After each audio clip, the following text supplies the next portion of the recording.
Allah, in His infinite wisdom, has declared something profound in the Quran, and this is what I recited at the beginning. Allah says that whatever calamity, whatever trial, whatever hardship or distress befalls you, know with certainty that it did not come randomly. It was not an accident of fate, nor was it mere coincidence. It was something that Allah Himself allowed to happen. It was by His permission, and it unfolded as part of His divine plan. Let's take a moment to reflect on this.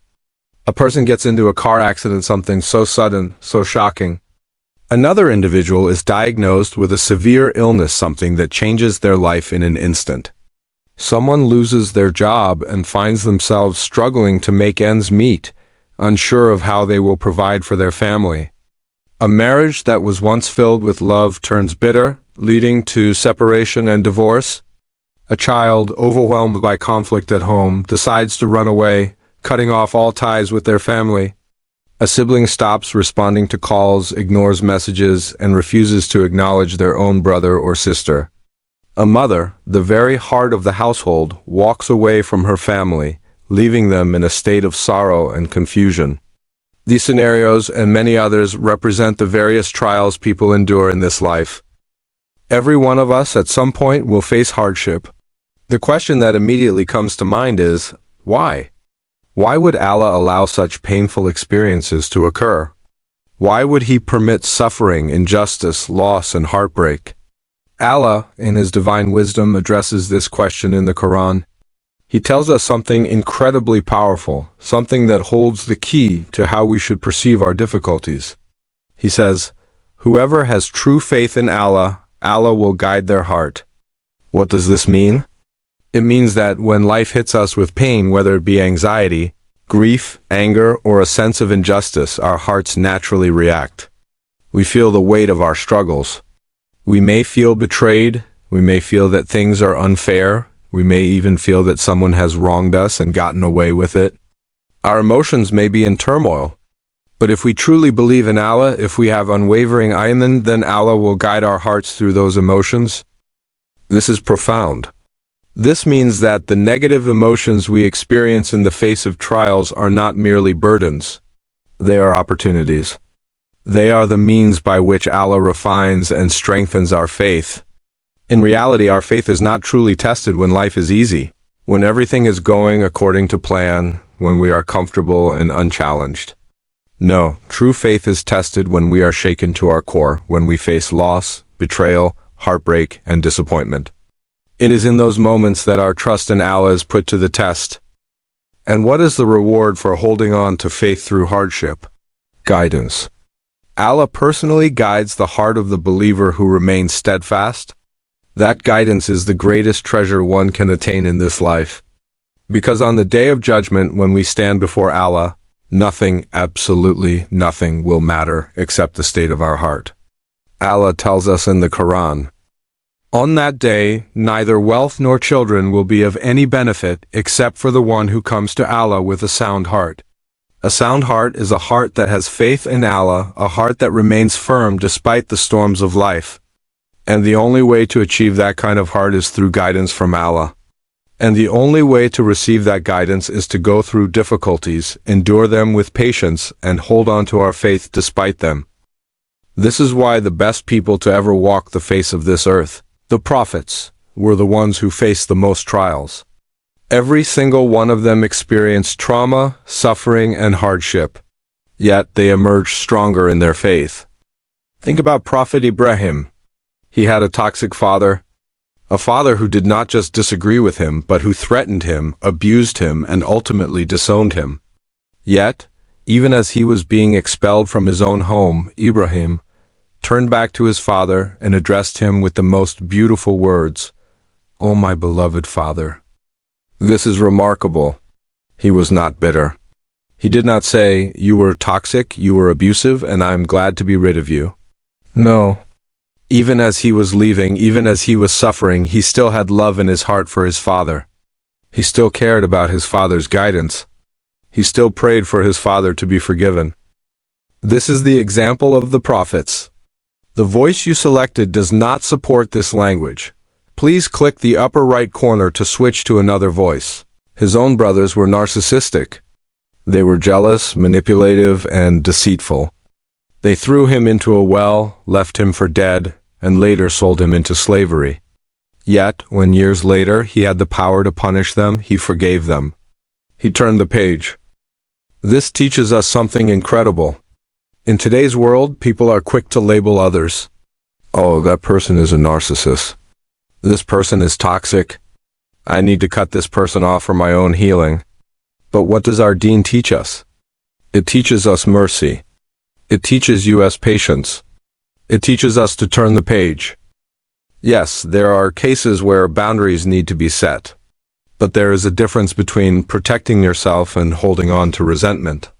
The prophets did not hold on to resentment. They did not dwell in bitterness. They did not spend their lives replaying the pain they suffered. They turned the page. They moved forward. And this is what Allah calls us to do in our own relationships. If a husband and wife argue, what should they do?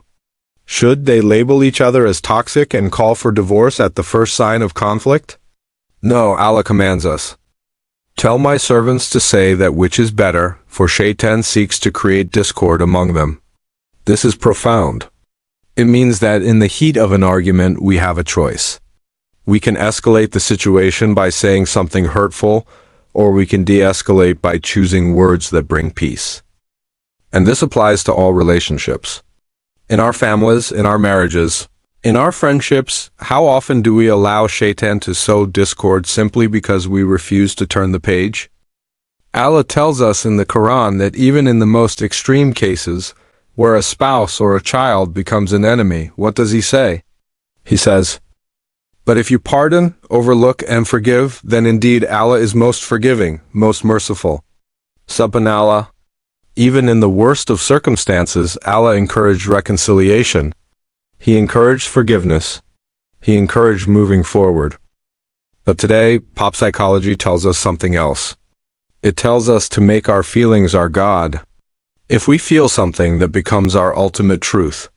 If we feel hurt, then the other person must be an abuser. If we feel wronged, then we must cut them off.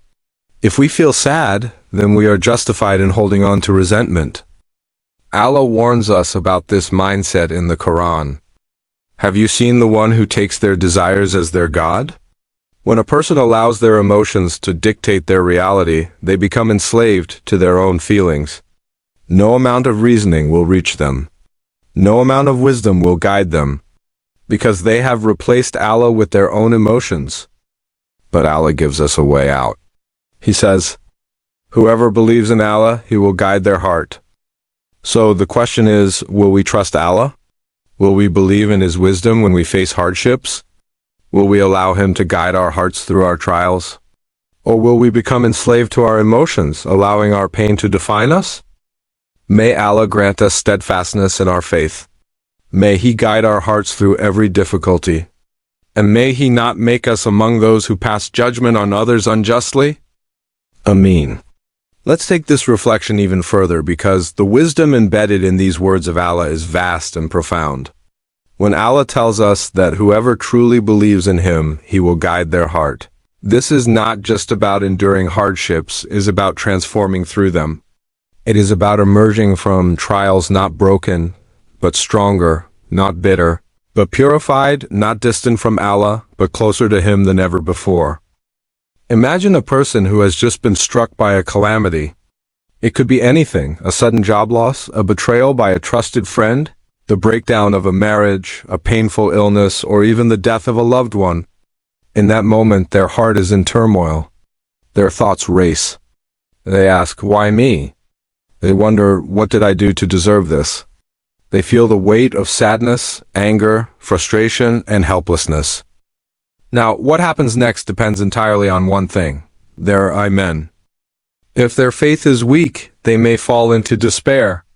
They may question Allah's wisdom. They may even begin to doubt Him.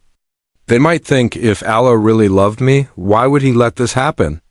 And Shaitan will be right there, whispering in their ear, feeding their doubts, making them feel abandoned. But if their faith is strong, if they truly believe in Allah, something completely different happens. Instead of falling apart, they turn to Allah. Instead of questioning His wisdom, they submit to it. Instead of feeling abandoned, they seek closeness to Him. They remind themselves that no hardship happens without a purpose. They say to themselves, "My Lord is testing me. My Lord knows what is best for me. My Lord has decreed this for me, and He will guide me through it." And because of this, something incredible happens. Allah guides their heart. He fills their heart with peace even in the middle of their storm. He replaces their anger with patience, their sadness with hope, their frustration with reliance on Him. He gives them clarity. He gives them the strength to endure. And not just to endure, but to rise above it. This is what makes a believer different from everyone else. Everyone in the world experiences hardship. No one is spared from the trials of life. But only a believer gains guidance from those trials. Only a believer comes out of them stronger in faith than before. The secret to inner peace.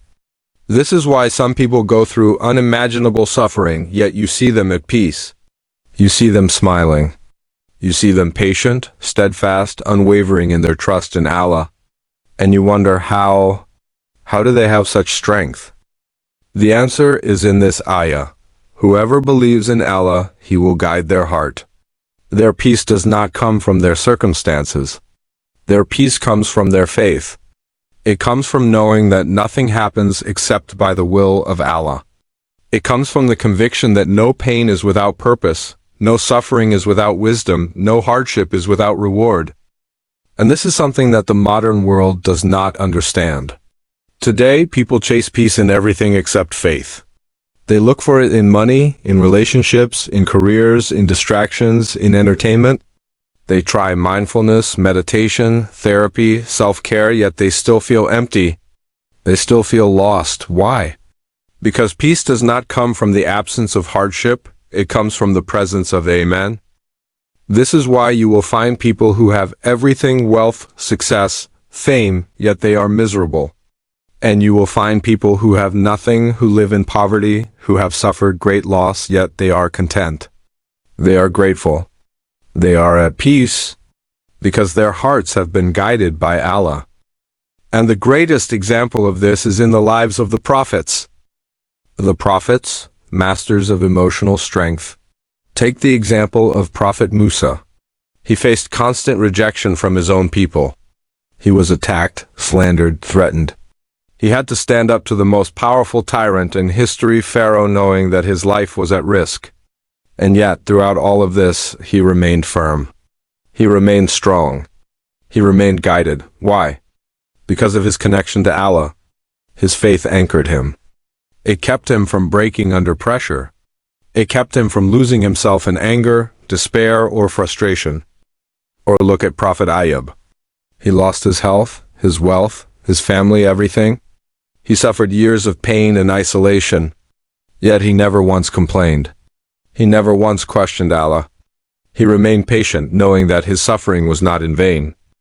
Or think about our beloved Prophet Muhammad, peace be upon him. If we reflect on his life, we see one trial after another. He lost his parents. He lost his beloved wife Khadijah. He lost his children.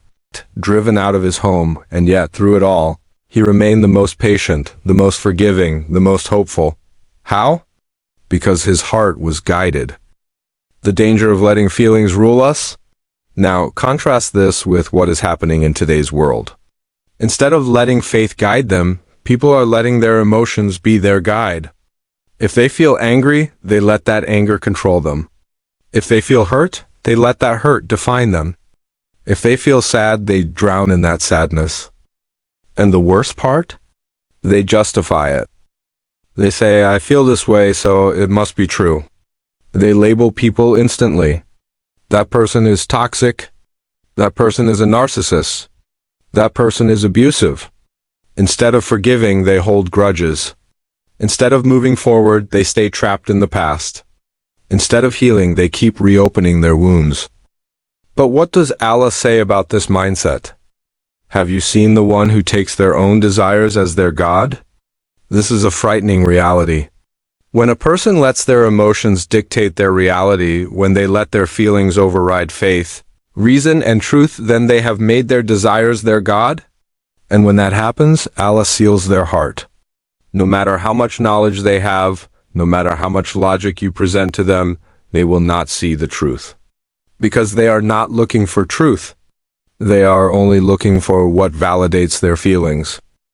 This is why today we see people constantly diagnosing themselves and others. They say, I feel sad, so I must have depression. I feel anxious, so I must have anxiety. I feel hurt, so that person must be toxic. And while real mental health struggles exist, not everything we feel needs a label. Not every negative experience means we are victims. Sometimes what we are feeling is just part of being human. Sometimes our pain is meant to be a test. Sometimes it is meant to guide us back to Allah, the ultimate reminder. At the end of the day, the question we need to ask ourselves is this: do we let our emotions guide us? Or do we let Allah guide our hearts? If we truly believe in Allah, we will trust Him. We will trust that everything He decrees for us, no matter how painful, is for our ultimate good. We will trust that every hardship is a path to purification. We will trust that if we remain steadfast, Allah will not only guide us through our trials, but He will elevate us because of them. So may Allah grant us hearts that are guided, hearts that remain firm in faith no matter what trials we face, hearts that do not get lost in emotions but always find their way back to Him. Amin.